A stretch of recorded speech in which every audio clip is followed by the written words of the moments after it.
A man is dead tonight after falling into a pond at a cemetery, what rescue crews believe happened moments before. After searching for a day for a missing Southern Kentucky boy, deputies have arrested his mother. She scuffled with us briefly. How they say they found her and her son. And friends are keeping the memory of a crash victim alive. How they're trying to help his family deal with an unexpected loss.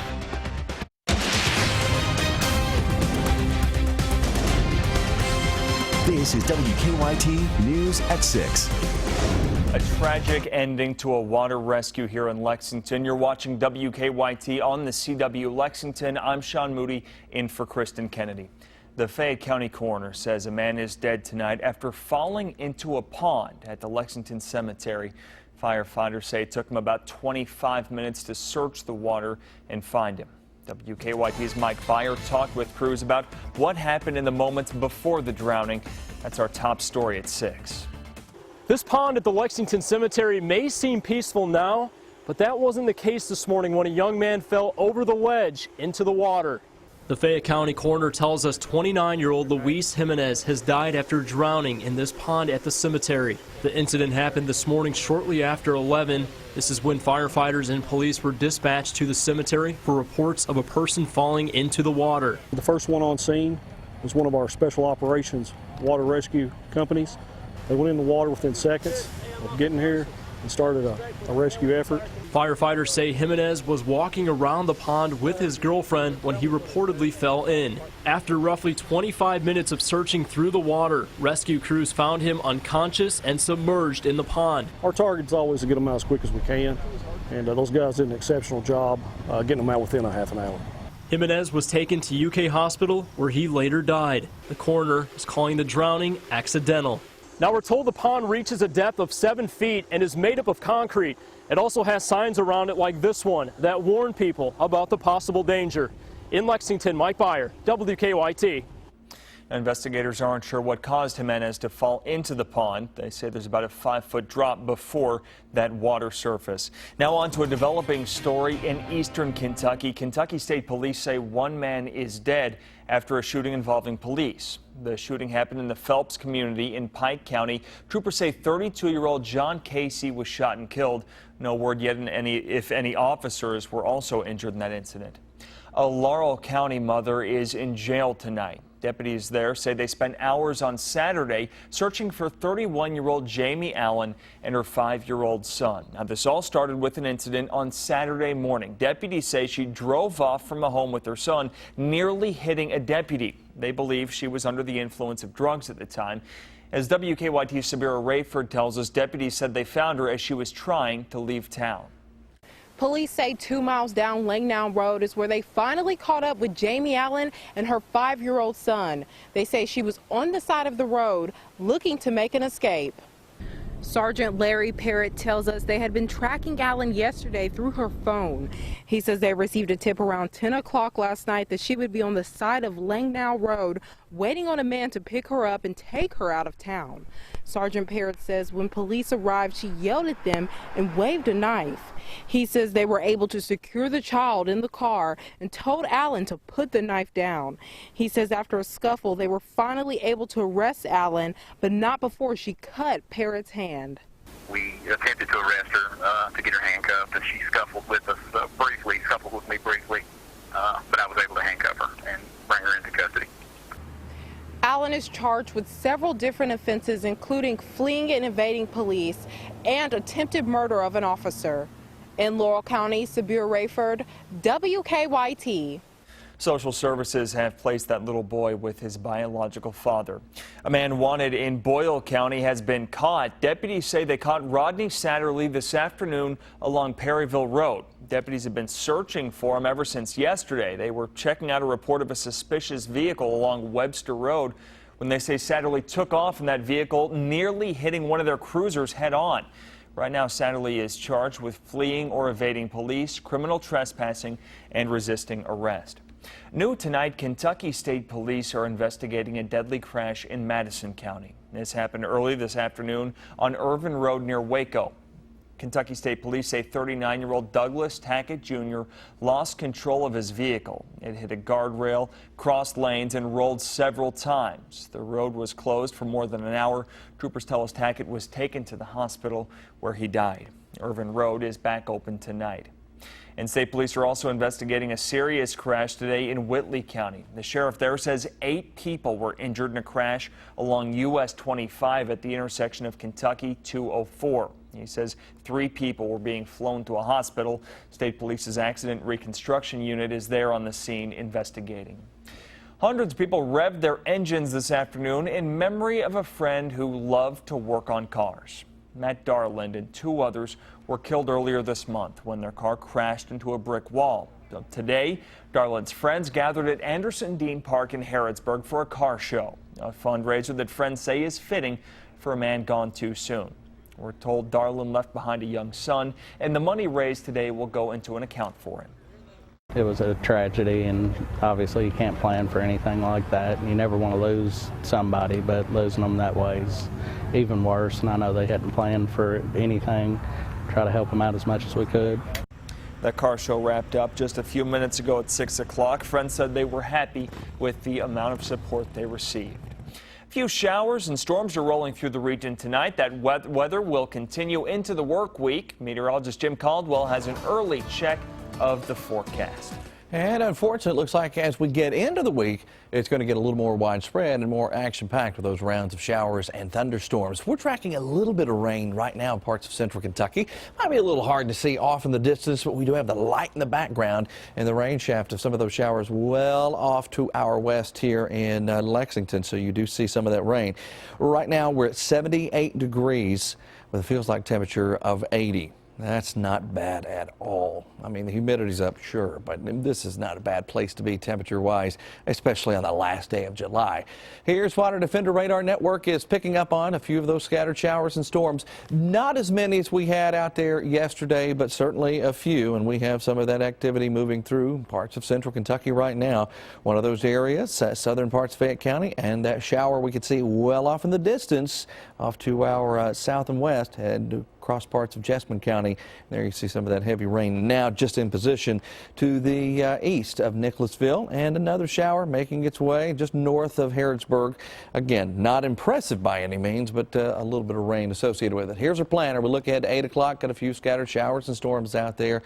We get into the day tomorrow, we're right back in the thick of it with those storm chances. Highs, mid and upper 80s, and this is just the beginning of an even wetter period, Sean. We'll break it all down coming up in a few minutes.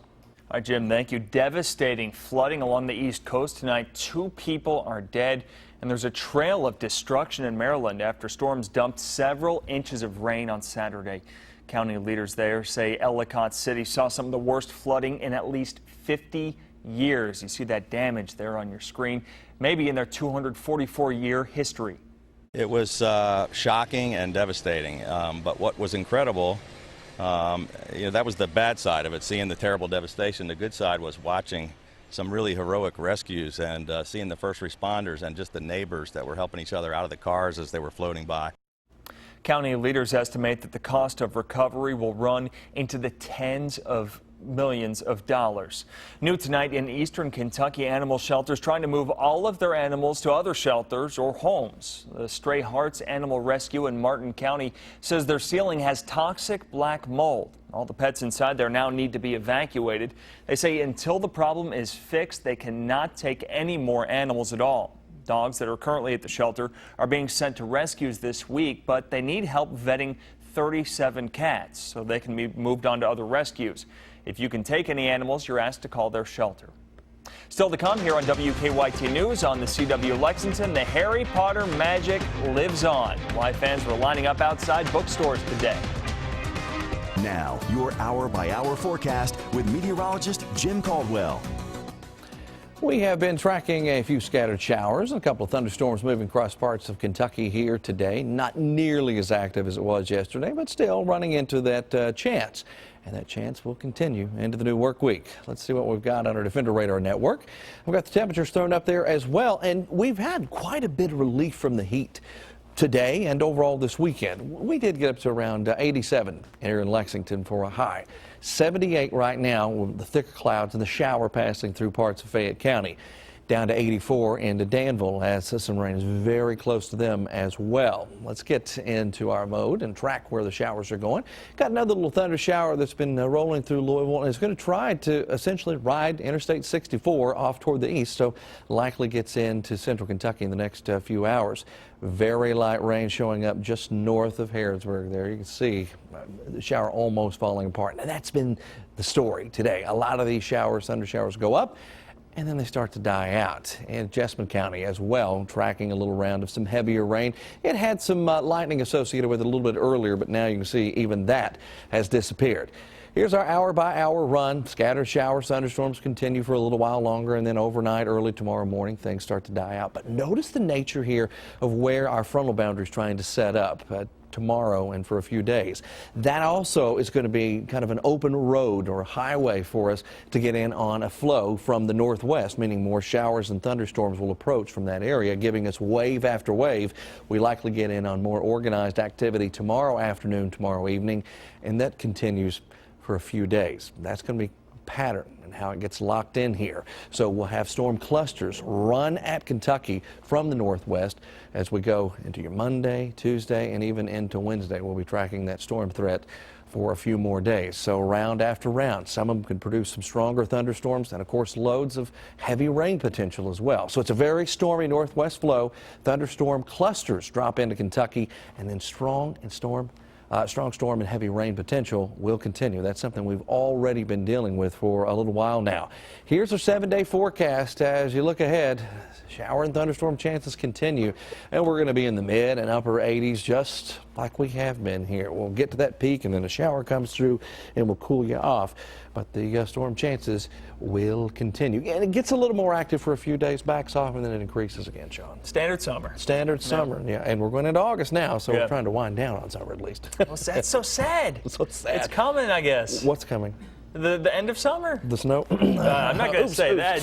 Jim Caldwell said that, ladies and gentlemen. We're going to talk. A few more months. Too early. A few more months. Don't put those thoughts in my head. Thanks, Jim. Well, speaking of snow, it's Christmas in July for Harry Potter fans. The newest Harry Potter book was released at midnight last night. The latest book is actually just the script to a sold-out London play, which takes place 19 years after the last book. WKYT's Mike Linden picked up his copy in Lexington today.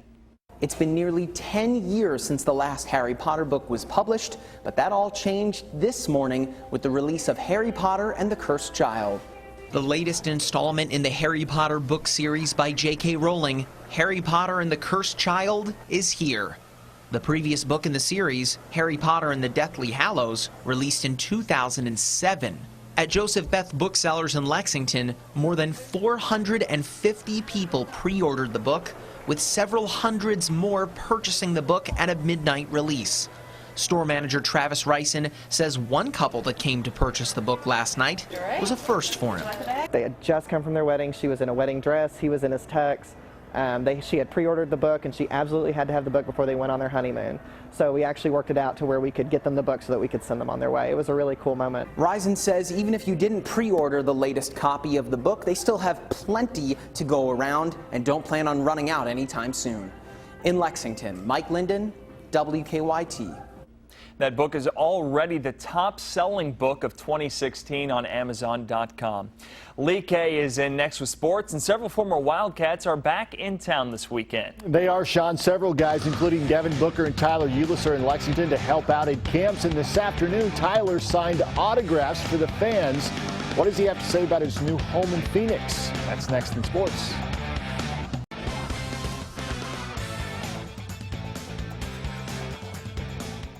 Tyler Ulis proved during the NBA Summer League that he has what it takes to compete at the next level. But regardless of how much success he has in the NBA, Ulis will always be a fan favorite at Kentucky. That was evident today as hundreds showed up to meet and get an autograph from Tyler at the Kentucky Branded store in Lexington.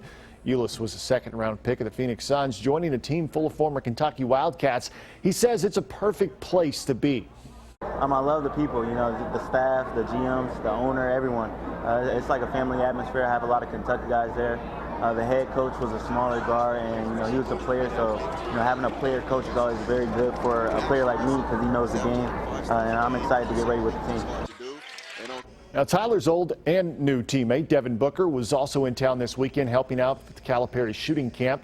Booker, like most people, watched the NBA draft and were dumbfounded as Euless slipped into the second round. Booker thinks the eye test should have told NBA GMs all that they needed to know about Tyler.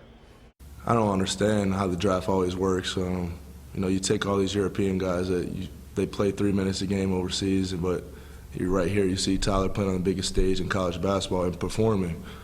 But, I'm glad it happened how it did. Now we get to be teammates again, and, he's just proving to everybody. All you have to do is watch basketball, honestly. Proof is in the pudding. If you turn on TV, watch him play last year, you see that he belonged in the NBA. For a second straight season, the Kentucky football team finished a win shy of a bowl bid, sparking the Wildcats' newest motto heading into 2016, finish. After beating South Carolina in week number 2, UK lost SEC games to Florida, Auburn, and Vanderbilt later in the season by a combined 12 points. It's those close games that the Wildcats have to do a better job finishing in order to play in the postseason. Our league is by far the closest league with points per game that determines the outcome, except for the NFL. And we know the parity that's in the NFL, but there's also a lot of parity in this league. And we've won some close games and we've lost some close games, and we've got to increase that margin so we don't always have to play perfect. And as we continue to count you down to the start of the UK football season, today 34 days away. 34, the number worn by Jordan Jones, Henry Parks, Lee Wesley, and Norman Klein.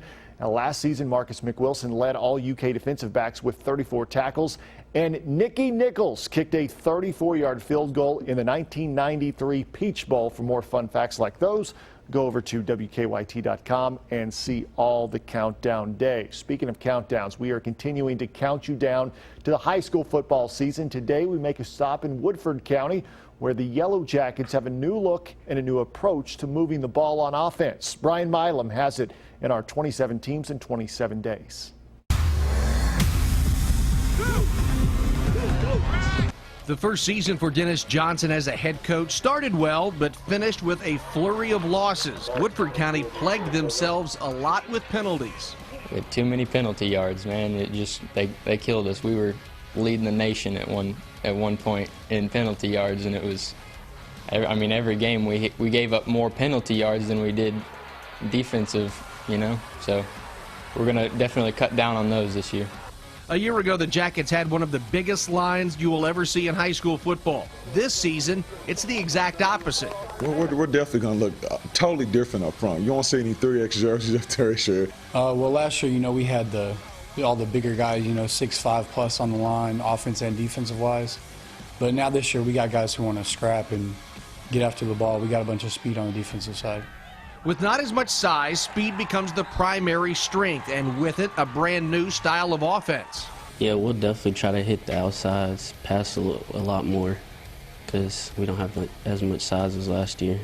Throw the ball more. We're going to throw the ball. We're going to put up at least, I'll say, like over 20 passes a game. I think we have to. I think we're not just going to be able to line up, play in and play out and just maul people kind of like we did last year. We're going to have to, use a little more trickery, and get the ball to the corner so we can let our playmakers make plays. For 27 teams in 27 days, I'm Brian Milam.